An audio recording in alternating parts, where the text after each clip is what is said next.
केंद्रीय गृह मंत्री अमित शाह ने जम्मू कश्मीर के एक प्रसिद्ध अखबार डेली एक्सेलसियर के साथ बातचीत की और उस बातचीत में उन्होंने बहुत सारी बातें कही, लेकिन एक बहुत अहम बात कही। वो अहम बात डेमोक्रेटिक आज़ाद पार्टी के नेता गुलाम नबी आज़ाद से जुड़ी हुई है। उन्होंने गुलाम नबी आज़ाद को लेकर ये कहा कि हर एक व्यक्ति को चुनाव लड़ने का हक है, लेकिन ये अच्छा है कि वो अब उन 3 परिवारों का हिस्सा नहीं है। जब हम 3 परिवारों की बात करते हैं तो अमित शाह का 3 परिवारों से मतलब गांधी परिवार, अब्दुल्ला परिवार और अब्दुल्ला परिवार के बाद मुफ्ती परिवार।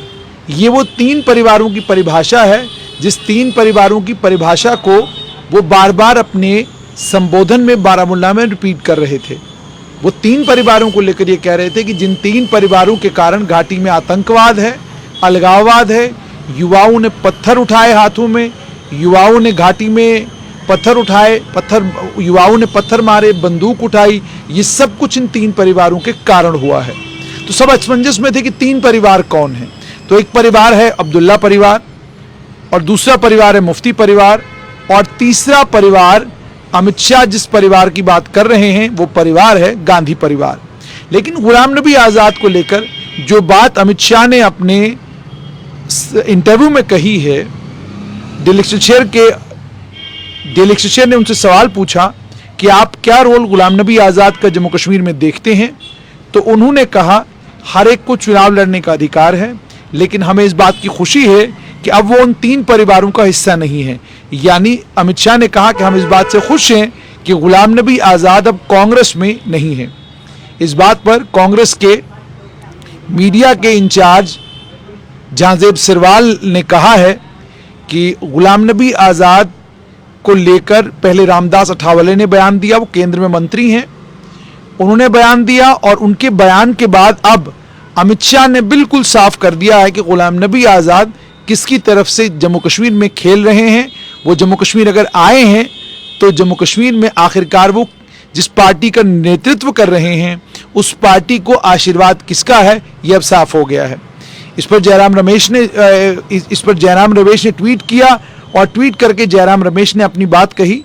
जयराम रमेश ने कहा कि जो कुछ गुलाम नबी आज़ाद को मिला है वो केवल कांग्रेस की वजह से मिला है, कांग्रेस के अलावा और कोई पहचान गुलाम नबी आज़ाद की नहीं है।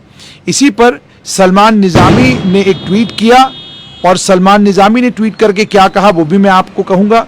सलमान निज़ामी ने कहा कि गुलाम नबी आज़ाद ने कांग्रेस की नींव पत्थर में को मजबूत करने का काम किया है। आतंकी हमले उन पर हुए हैं, चुनाव उन्होंने लड़े हैं और उन्होंने पार्टी को पंजाब, आंध्र प्रदेश, कर्नाटक, जम्मू कश्मीर में जितवाया है। और and you parachuted in parliament without winning a sarpanch election. और जयराम रमेश पर कटाक्ष करते हुए कहा कि आप सीधा पार्लियामेंट में बिना सरपंच का चुनाव लड़े बगैर पहुंच गए। अब आप जान लो कि क्यों लोग कांग्रेस को छोड़कर जा रहे हैं। इसी एटीट्यूड की वजह से कांग्रेस को लोग छोड़कर जा रहे हैं। आगे उन्होंने ये कहा कि गुलाम नबी आज़ाद ने पंजाब में 80 की दहाई में आतंकवाद के खिलाफ लड़ाई लड़ी, कांग्रेस को जितवाया सोनिया गांधी के टेन्योर में, कर्नाटका में, तमिलनाडु में, पौंडीचेरी में, केरला में, उत्तराखंड में, जम्मू कश्मीर में और अनडिवाइडेड आंध्र प्रदेश में जनरल सेक्रेटरी के तौर पर। और उसके बाद उन्होंने जयराम रमेश से पूछा है कि जयराम रमेश ने अभी तक क्या किया है, ये सवाल उन्होंने पूछा है। अब जाहिर सी बात है वाद विवाद जो है गुलाम नबी आज़ाद और कांग्रेस के बीच में शुरू हो गया है। डेमोक्रेटिक आज़ाद पार्टी बनाने के बाद उतना वाद विवाद गुलाम नबी आज़ाद और नेशनल कॉन्फ्रेंस, पीडीपी, बीजेपी के बीच में देखने को नहीं मिला जितना वाद विवाद गुलाम नबी आज़ाद और कांग्रेस के बीच में देखने को मिल रहा है। कांग्रेस गुलाम नबी आज़ाद को लेकर ओवर सेंसिटिव हो चुकी है और उसको हाइपर सेंसिटिव भी आप कह सकते हैं। हाइपर सेंसिटिव इस सेंस में कि गुलाम नबी आज़ाद को लेकर केंद्रीय गृह मंत्री कुछ कहते हैं तो बजाय अपने संगठन को मजबूत करने के और बजाय अपने संगठन पर फोकस करने के, कांग्रेस के नेता सुबह से लेकर शाम तक इसी फिराक में रहते हैं कि हम किस तरीके से गुलाम नबी आज़ाद को डिस्क्रेडिट करें, गुलाम नबी आज़ाद को बीजेपी का एजेंट जम्मू कश्मीर में बताकर लोगों के बीच में ये बात पहुंचा दें कि गुलाम नबी आज़ाद बीजेपी की तरफ से खेल रहे हैं, उन्हें बीजेपी ने जम्मू कश्मीर में भेजा है। ये इसी काम में ऐसा लगता है पूरी कांग्रेस लग गई है। अब आप इससे अंदाजा लगा सकते हैं कि जिस पार्टी के आधे से ज्यादा नेता निकलकर गुलाम नबी आज़ाद के साथ चले गए हैं, जिस पार्टी को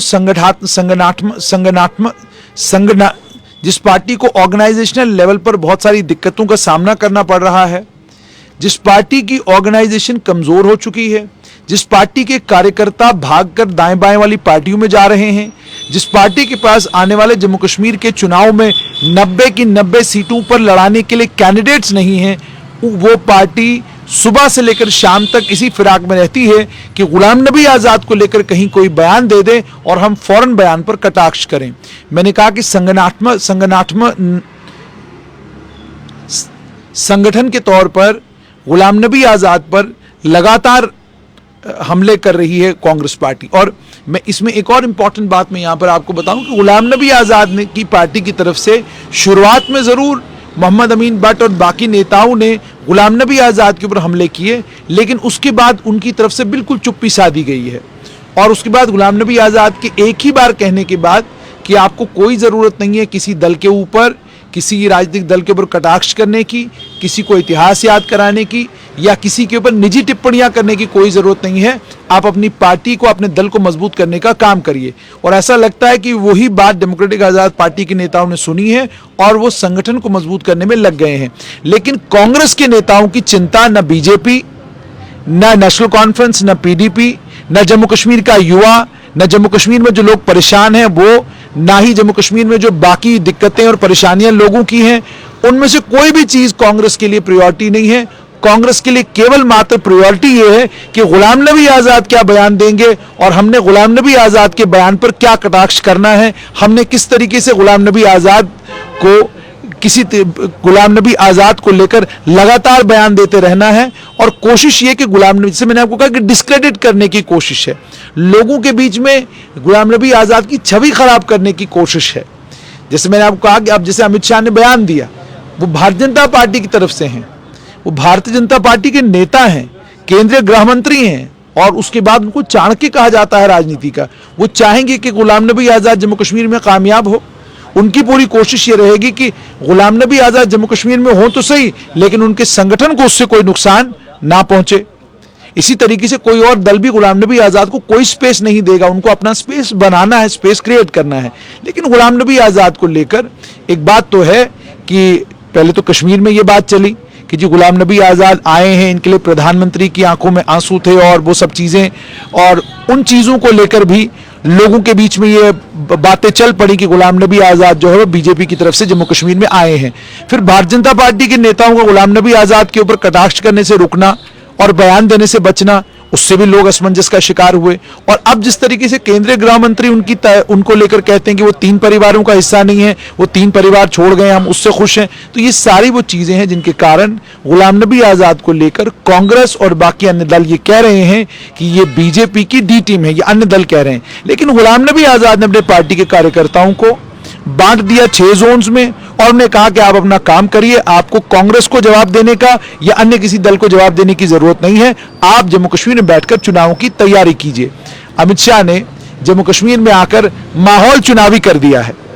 माहौल इस तरीके से चुनावी हो गया है कि आप एक इंटरव्यू दिया और 2 जनसभाओं को संबोधित किया, और क्या नेशनल कॉन्फ्रेंस, क्या पीडीपी, क्या अन्य सभी दल अपना अपना रिपोर्ट कार्ड लेकर जो है वो सड़क पर उतर आए हैं अमित शाह को ये बताने के लिए कि आप हमारा रिपोर्ट कार्ड देखिए, ये हमारा रिपोर्ट कार्ड है।